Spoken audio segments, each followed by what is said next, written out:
Hi, this is Bobby at Copel TV Repair, and this is gonna be a functionality proof video for an EEPROM for Samsung 65D6003. I've done a number of those videos. The reason I'm doing this one is this is just a video for the EEPROM that we are going to be sending to a customer who does not have any other purchases on eBay. We are anticipating problems because of that. On a statistical basis, we don't know anything about this particular customer, no offense meant, but we have had similar problems in the past with customers who say that the EEPROMs that we send do not work. And what I'm going to do is I'm going to turn on this TV. And again, there are many other videos exactly like this one in our YouTube channel. And in some of them, I will probably be saying more than what I'm going to say here. But mostly I will be repeating what I'm saying here. So the TV turned on, the menu will show up, and what needs to be done now is I need to press the Smart Hub button, and the menu shows up and it says starting, which is a single proof that the EEPROM is in place. You could do the exact same thing.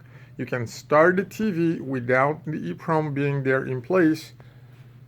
But that menu will not pop up. It will pop up and immediately disappear, and then the TV will stay on for about 30 seconds, and it will never show the Smart Hub as this. Other problems that we hear is the TV may start, it may even show the hub.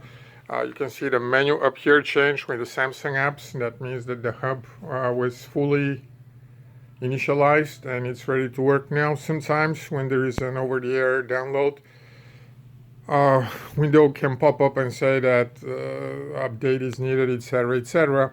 But anyhow, if this TV stays on for more than 30 seconds, then this EEPROM is working good.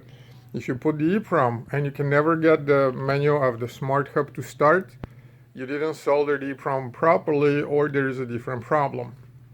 If the menu starts to show up and the TV works for 30 seconds and then shuts off, that's a different problem, not the EEPROM one. And what I'm going to do now, after, it's been more than 30 seconds, I don't know if there's any point going to any of those. There really isn't. I just can't go on for a long time, but it's been well over 30 seconds. What I'm going to do now is I'm going to pull out the EEPROM itself and sign it, and you can know that this is not something that we do just to take advantage of newcomers. It's the opposite. In our experience, newcomers or people creating accounts are trying to take advantage of us. So this is still here.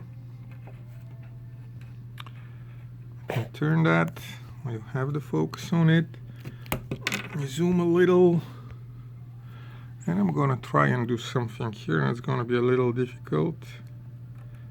Hopefully that will be unique enough. Now I cannot write properly without losing focus to this, but hopefully this will be enough. It's a brand new EEPROM, as you can see. It hasn't been soldered. The legs are very clean. And this is going to you. That's all. Thank you very much, and best of luck with your repair.